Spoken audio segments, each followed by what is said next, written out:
The icy wind cut through General George Washington's threadbare coat as he gazed across the frost-covered fields of Pennsylvania on December 30th, 1776. Behind him, the remnants of the Continental Army huddled around smoldering campfires, their bare feet leaving bloody tracks in the snow. The American Revolution was dying.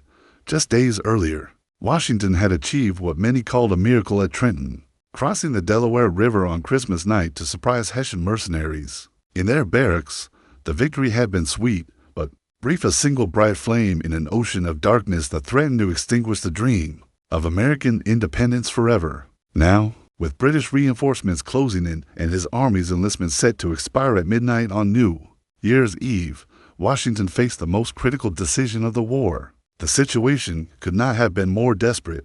After a series of crushing defeats in New York, the Continental Army had retreated across New Jersey like a broken rabble. Thousands of soldiers had deserted, taking their muskets and whatever supplies they could carry. The remaining force numbered fewer than 3,000 men, many of them boys who had never seen battle before Trenton. Their uniforms were little more than rags, their weapons a mixture of hunting rifles, captured British muskets, and whatever makeshift arms they could find. British General Lord Charles Cornwallis had been humiliated by the surprise attack at Trenton.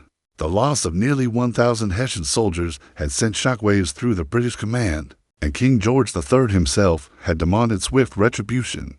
Cornwallis, who had been preparing to sail home to England for the winter, instead found himself racing back to New Jersey with 8,000 of Britain's finest troops. His orders were simple: crush Washington's army once and for all and end this colonial rebellion. The political situation was equally grim. In Philadelphia, members of the Continental Congress whispered of surrender. Many prominent Americans who had initially supported independence now quietly sought pardons from the British Crown.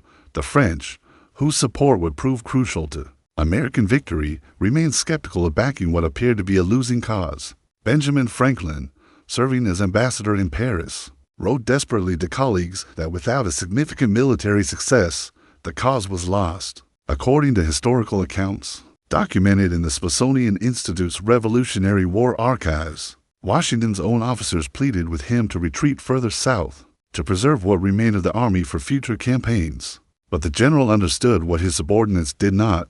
There might not be a future campaign. The revolution was balanced on a knife's edge, and one more defeat could send it tumbling into oblivion. As the last day of 1776 dawned, Washington made his fateful decision.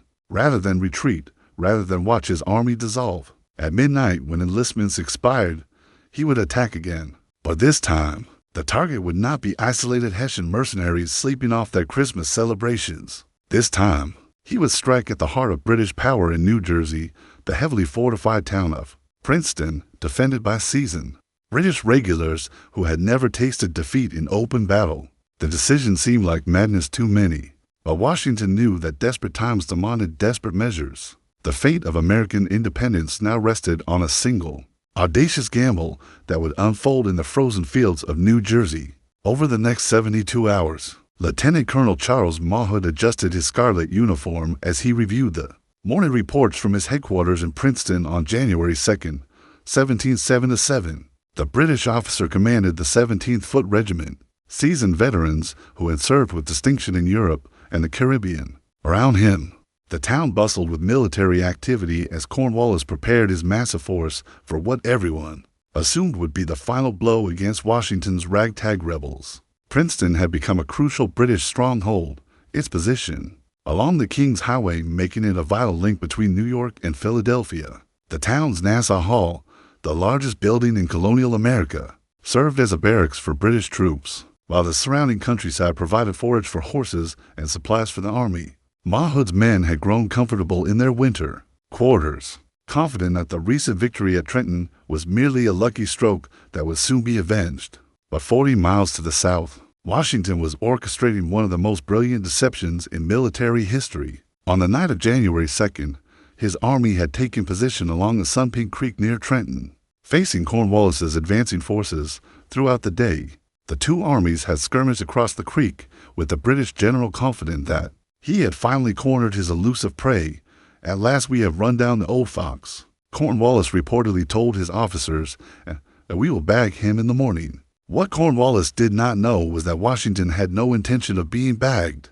As darkness fell on January 2nd, the American commander put into motion a plan so audacious that even his own officers questioned his sanity. Leaving a skeleton force to tend campfires and make noise to deceive British sentries, Washington led the main body of his army on a grueling night march. Along back roads toward Princeton. The march was a nightmare of endurance. The temperature had dropped well below freezing, and the roads had turned into sheets of ice. Soldiers wrapped rags around their feet to prevent slipping, while artillery pieces had to be manhandled across frozen streams and through snow-covered fields. Many men collapsed from exhaustion, their comrades dragging them forward rather than leave them behind to freeze. Washington himself rode up and down the column, encouraging stragglers and ensuring that units stayed together in the darkness. The general understood that timing was everything. His army had to reach Princeton before dawn, before Cornwallis realized that his quarry had escaped the trap at Assunpink Creek. If British scouts discovered the march too early, Washington's force would be caught in open country and destroyed piecemeal. Historical documentation from the National Archives reveals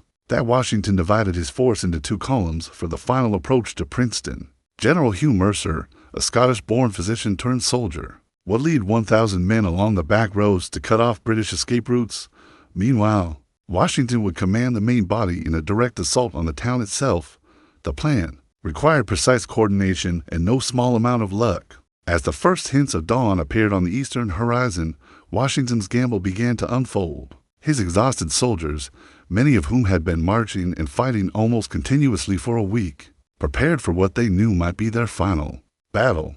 Behind them, they had left Cornwallis and 8,000 British troops at Trenton, slowly realizing that they had been magnificently outmaneuvered. The stage was set for a confrontation that would determine not just the fate of Washington's army, but the entire future of the American Revolution. In Princeton, Lieutenant Colonel Mawhood was about to face the shock of his military career, while 40 miles away, Cornwallis was beginning to understand that the old fox had once again slipped through his fingers. The morning mist hung low over the frozen fields near Princeton, as Captain Alexander Hamilton crouched behind his artillery piece, waiting for the signal to begin the bombardment. The 20-year-old aide de camp to General Washington had volunteered to command a battery of guns for the assault. Determined to prove himself in combat rather than merely serving as a staff officer, round him, Continental soldiers checked their muskets one final time, their breath forming clouds in the bitter January air of 1777. Washington's army had completed its remarkable night march and now occupied positions on the outskirts of Princeton, but the element of surprise would not last long. Already, British sentries had spotted movement in the pre-dawn darkness, and alarm bells were beginning to ring throughout the town. Lieutenant Colonel Mawhood, roused from his bed by frantic reports, was rapidly assembling his men for what he assumed would be a minor skirmish with colonial irregulars. The first contact came at Cochrane's farm, about 2 miles south of Princeton, where General Hugh Mercer's advance guard encountered a British patrol moving toward Trenton to reinforce Cornwallis. What began as a chance meeting between small units quickly escalated into a vicious firefight that would determine the outcome of the entire battle. Mercer, the veteran Scottish soldier who had fought alongside Washington in the French and Indian War, deployed his men in a classic European formation, but the British regulars of the 17th Foot were equally skilled. The battle at Cochrane's farm became a brutal test of will between professional soldiers. Mercer's men, mostly militia from Pennsylvania and New Jersey, found themselves facing British bayonets wielded by troops who had learned their craft. In the harsh school of European warfare, the Americans fought with desperate courage, knowing that retreat meant the destruction of their entire army. But they were slowly being overwhelmed by superior British training and discipline. It was at this critical moment that General Mercer fell, struck down by British bayonets as he tried to rally his wavering line. The loss of their commander sent shockwaves through the American ranks, and what had begun as an orderly withdrawal threatened to become a complete rout. British officers, sensing victory within their grasp, pressed forward with renewed vigor, their men shouting triumphantly as the rebels gave ground. But Washington himself was riding toward the sound of gunfire, leading reinforcements at breakneck speed across the frozen countryside. The general understood that the battle for Princeton and possibly the entire Revolution was being decided in these crucial moments at Cochrane's farm. If Mercer's force collapsed completely, the British would have time to organize a proper defense of the town, and Washington's carefully planned surprise attack would fail. According to military historians cited in the Journal of the American Revolution, what happened next was one of the most remarkable displays of personal leadership in American military history. Washington rode directly into the midst of the fighting, his white horse making him a conspicuous target for British marksmen rather than seeking shelter. The general began rallying his troops. Through sheer force of personality, his calm presence in the chaos restoring order to the American ranks. "Parade with us, my brave fellows," Washington reportedly shouted to the retreating soldiers. "There's but a handful of the enemy, and we will have them directly." His words carried across the battlefield, and men who had been running moments before turned to fight again, the sight of their commander leading from the front, seemingly oblivious to the musket balls whistling around him, inspired the Continental soldiers to feats of courage they had not known they possessed. The tide of battle was beginning to turn, but the outcome remained far from certain. In Princeton itself, Lieutenant Colonel Mahood was organizing a desperate defense, while British reinforcements from other garrisons were racing toward the sound of gunfire. The next few hours would determine whether Washington's audacious gamble would save the Revolution or destroy it forever. Captain Alexander Hamilton steadied his cannon as British infantry advanced across the frost-covered fields toward his position. The young artillery officer had positioned his guns on rising ground, overlooking the approach to Princeton, and now the moment had come to prove that American gunners could match their European counterparts. Around him, his crew worked with practiced efficiency, loading canister shot that would turn their weapon into a giant shotgun capable of devastating advancing infantry. The British attack was developing with the precision that had made their army feared throughout Europe. Lieutenant Colonel Mahood had reorganized his scattered forces and was leading a counterattack designed to drive the Americans back toward Trenton, where Cornwallis would be waiting with overwhelming numbers.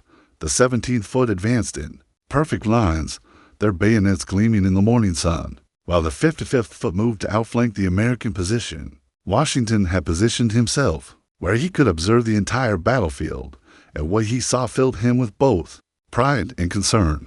His troops were fighting with remarkable courage, but they remained outnumbered and outgunned by professional soldiers who had never known defeat. The general understood that this battle would be won or lost in the next hour, and that failure here would mean the end of everything he had worked to achieve. The artillery duel that erupted between Hamilton's guns and the British field pieces was brief, but savage. American cannonballs crashed into British ranks, sending scarlet-clad soldiers tumbling like ninepins, while British return fire gouged great furrows in the frozen earth around the rebel positions. Hamilton himself was thrown to the ground when a British cannonball struck his gun carriage, but he picked himself up and continued directing his battery with cool professionalism. It was at this moment that Washington made his most crucial decision of the battle. Rather than remaining in defensive positions and trading volleys with the British, he ordered a general advance across the entire front. American soldiers, many of them farmers and shopkeepers just months before, fixed bayonets and prepared to charge seasoned British regulars in open combat. The decision seemed like madness, but Washington understood that bold action was the only chance for victory. The American charge caught the British completely off guard. Mahood's men, expecting the rebels to retreat in the face of professional opposition, instead found themselves facing a howling mass of Continental soldiers who seemed possessed by supernatural fury. The psychological impact was enormous. These were not the same defeated troops who had fled across New Jersey just weeks earlier, but veterans hardened by victory at Trenton and inspired by Washington's personal example. Historical accounts preserved in the Princeton Battlefield State Park archives describe the climactic moments of the battle with vivid detail. British lines, which had seemed unbreakable just minutes before, began to waver under the unexpected assault. Individual acts of heroism became legendary. Captain William Washington, the general's cousin, leading a cavalry charge that scattered British artillery crews. Young James Monroe, future president, falling wounded while capturing enemy guns. Ordinary soldiers performing extraordinary deeds in the heat of combat. The turning point came when Nassau Hall, Princeton University's main building that served as a British stronghold, came under direct assault. Captain Hamilton had managed to get his guns within range of the massive stone structure, and his cannonballs began smashing through windows and walls where British soldiers had taken refuge. The symbolism was not lost on either side. American guns were literally blasting British forces out of one of colonial America's most prestigious institutions of learning. Lieutenant Colonel Mawhood, realizing that his position was hopeless, ordered a fighting withdrawal toward New Brunswick, where British reinforcements might be found. But his retreat quickly became a rout as American troops, drunk on victory, pursued the fleeing redcoats through Princeton's streets. What had begun as an orderly British withdrawal dissolved into a panic-stricken flight that would not stop until the survivors reached the safety of New York. The Battle of Princeton was over, but its consequences were only beginning to unfold. In less than 2 hours of fighting, Washington had not only saved his army from destruction, but had struck a blow that would reverberate throughout the British Empire and inspire a struggling nation to continue its fight for independence. The acrid smoke of gunpowder hung heavy over Princeton's streets as General Washington surveyed the aftermath of his stunning victory on January 3, 1777. British soldiers lay scattered across the frozen ground, their scarlet uniforms stark against the white snow, while American troops methodically gathered weapons and supplies abandoned in the hasty enemy retreat. In less than 2 hours of fighting, Washington had transformed what seemed like certain defeat into one of the most complete victories of the Revolutionary War. The statistics of triumph were impressive, but told only part of the story. Over 200 British soldiers had been killed or wounded, with nearly 300 more taken prisoner. Vast quantities of military supplies had fallen into American hands, including artillery pieces that Washington's army desperately needed. But more important than the material gains was the psychological impact of the victory, both on American morale and British confidence. Captain Rodney, a British officer who escaped the debacle, later wrote in his memoirs that the retreat from Princeton was the most disgraceful affair that ever happened to the British Army. The sight of seasoned regulars fleeing in panic before colonial farmers and shopkeepers sent shockwaves through the British command structure. These were the same troops who had conquered most of Europe and established an empire spanning the globe, yet they had been routed by an army that had been written off as finished just days before. Washington understood that his victory at Princeton was incomplete unless he could consolidate his gains and prevent British retaliation. Throughout the afternoon of January 3rd, American patrols fanned out across the New Jersey countryside, gathering intelligence and capturing isolated British outposts that had been cut off by the morning's battle. The general established his headquarters in Princeton itself, using Nassau Hall as a symbolic gesture that American forces now controlled what had been a British stronghold. The impact on civilian morale was immediate and dramatic. New Jersey farmers, who had hidden in their cellars during months of British occupation, emerged to cheer the Continental soldiers marching through their towns. Many brought food and supplies for Washington's army, while others volunteered to serve as guides or militia reinforcements. The brutal winter that had seemed likely to extinguish the revolution was instead becoming a crucible that forged American determination. News of the Princeton victory spread with remarkable speed throughout the colonies, carried by express riders who braved winter storms to reach distant cities. In Philadelphia, members of the Continental Congress who had been preparing to flee the capital instead began planning for renewed resistance. Benjamin Franklin in Paris found that French officials who had been cool to American requests for aid were suddenly eager to discuss military alliance. The perception of American strength had been transformed overnight.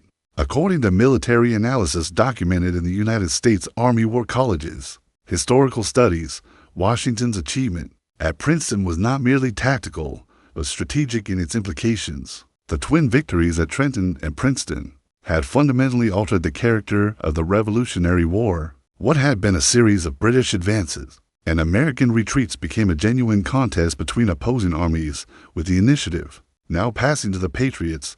British General Cornwallis, meanwhile, faced the humiliation of having been outmaneuvered by an opponent he had dismissed as amateur. The discovery that Washington's army had vanished from Assunpink Creek while he slept sparked a frantic pursuit toward Princeton. But by the time British reinforcements arrived, the Americans had already withdrawn to strong defensive positions in the hills around Morristown. Cornwallis found himself chasing shadows through a hostile countryside, where every farm might hide American sympathizers. The strategic implications extended far beyond New Jersey. British commanders throughout America realized that their policy of holding isolated garrisons connected by vulnerable supply lines was fundamentally flawed. When facing an enemy capable of rapid movement and surprise attacks, the Princeton victory demonstrated that American forces could concentrate quickly, strike hard, and disperse before superior British numbers could respond.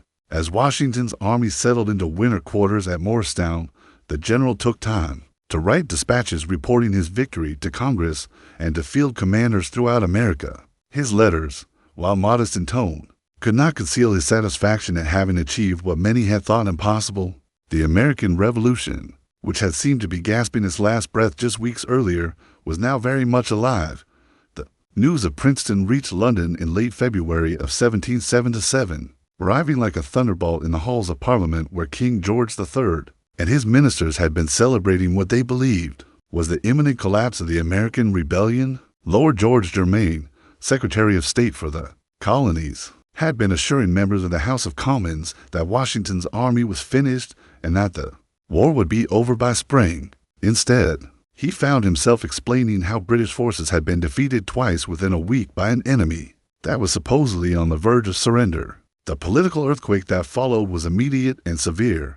Opposition members in Parliament, led by Edmund Burke and Charles James Fox, seized upon the Princeton disaster as evidence of governmental incompetence and military mismanagement. They demanded investigations into how seasoned British regiments could be defeated by what royal propaganda had consistently portrayed as untrained colonial militia. The debates in Parliament grew so heated that several members challenged each other to duels over questions of military honor and political responsibility. King George himself was reportedly thunderstruck by the news from America.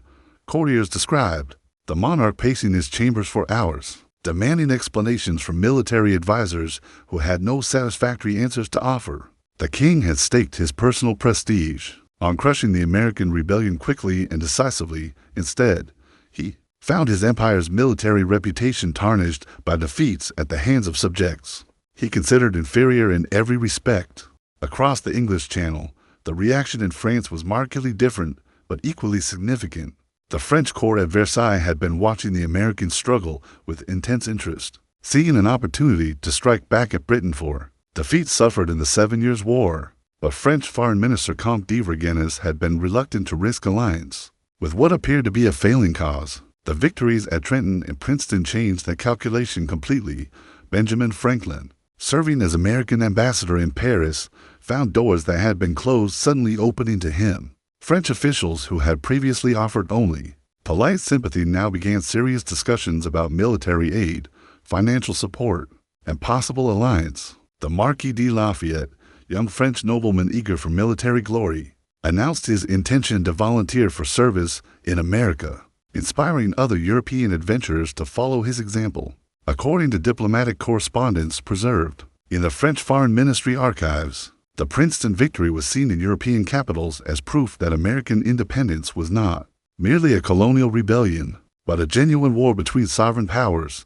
Spanish officials in Madrid began considering whether to support the Americans as a means of weakening British naval power in the Caribbean. Even traditionally neutral Dutch merchants started quietly providing weapons and supplies to American agents operating in European ports. The impact on American recruitment was equally dramatic. Throughout the Middle Colonies, men who had avoided military service during the dark months of late 1776 now flocked to Continental Army recruiting stations. The militia units that had melted away during the retreat across New Jersey began reforming with renewed enthusiasm. State legislatures that had been reluctant to provide troops and supplies for what seemed a hopeless cause suddenly found resources to support the war effort.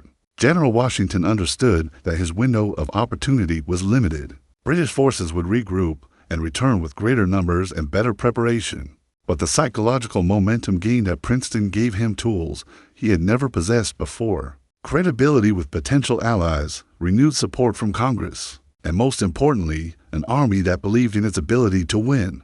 The ripple effects extended beyond politics and diplomacy into the realm of military strategy. British commanders throughout America found themselves forced to concentrate their scattered garrisons into larger, more defensible positions. This abandonment of outlying posts effectively ceded control of vast areas of countryside to American forces, allowing Patriot recruitment and supply operations to expand dramatically.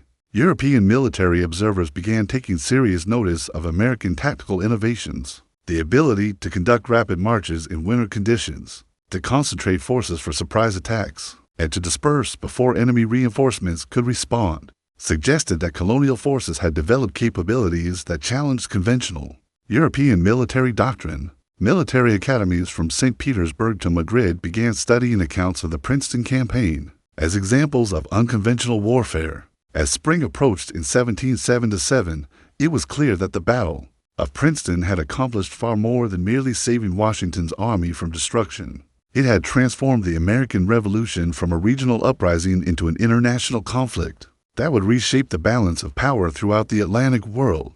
By the summer of 1777, 6 months after the Battle of Princeton, the transformation of the American Revolution was complete and undeniable. What historians now recognize as the turning point had occurred not at Saratoga or Yorktown, but in those frozen fields of New Jersey where Washington's army had refused to accept defeat. The ripple effects continued to spread across continents, fundamentally altering the course of world history.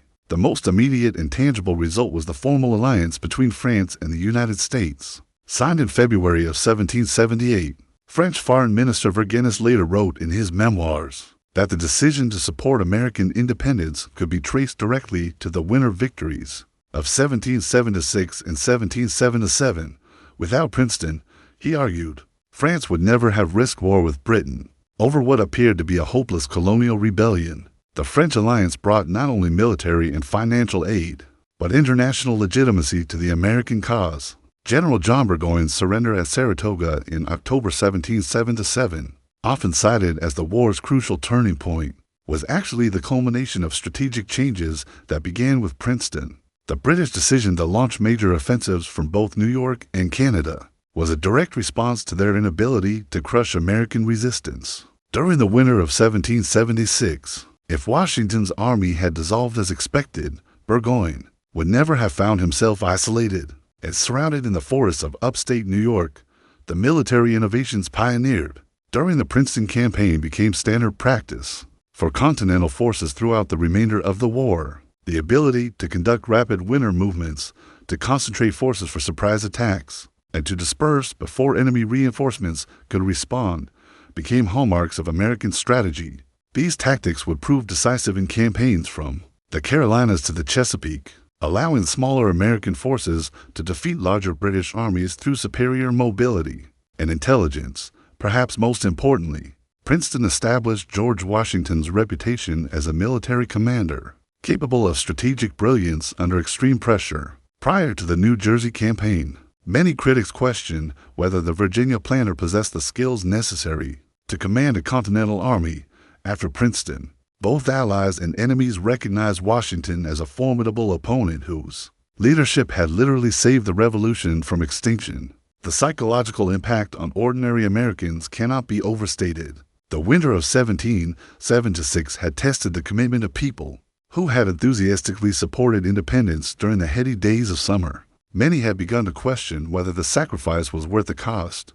Princeton provided proof that American arms could triumph over the world's most powerful military, inspiring renewed dedication to the cause of independence. Research conducted by the Museum of the American Revolution demonstrates that recruitment patterns changed dramatically. Following the Princeton victory, enlistments in the Continental Army increased by over 300% during the spring of 1777, while militia participation reached levels that would be sustained throughout the remainder of the war.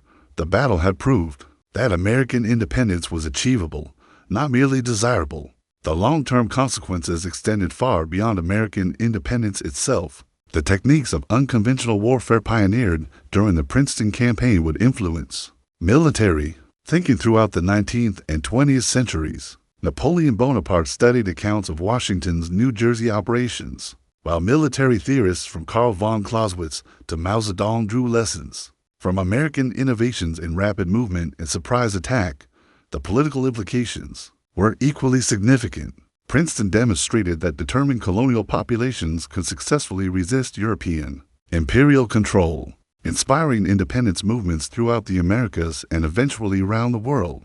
The precedent established in New Jersey would echo in the liberation of Latin America. the independence of Ireland and decolonization movements in Africa and Asia. Modern historians increasingly recognize that the Battle of Princeton was not merely one victory among many, but the single action that preserved the American Revolution during its darkest hour. Without the psychological boost provided by the twin victories at Trenton and Princeton, without the international credibility gained by defeating professional European armies, without the recruitment surge that followed these dramatic successes, the Continental Army would likely have dissolved during the winter of 1776. The 1770-7 as Washington himself wrote to Congress shortly after the battle. The enemy's consternation and our own success have been greater than could have been expected. That success, achieved through brilliant leadership, desperate courage, and remarkable luck, ensured that the American experiment in self-government would survive to inspire democratic movements throughout the world. The frozen fields of Princeton had indeed witnessed the salvation of a revolution that would reshape human history.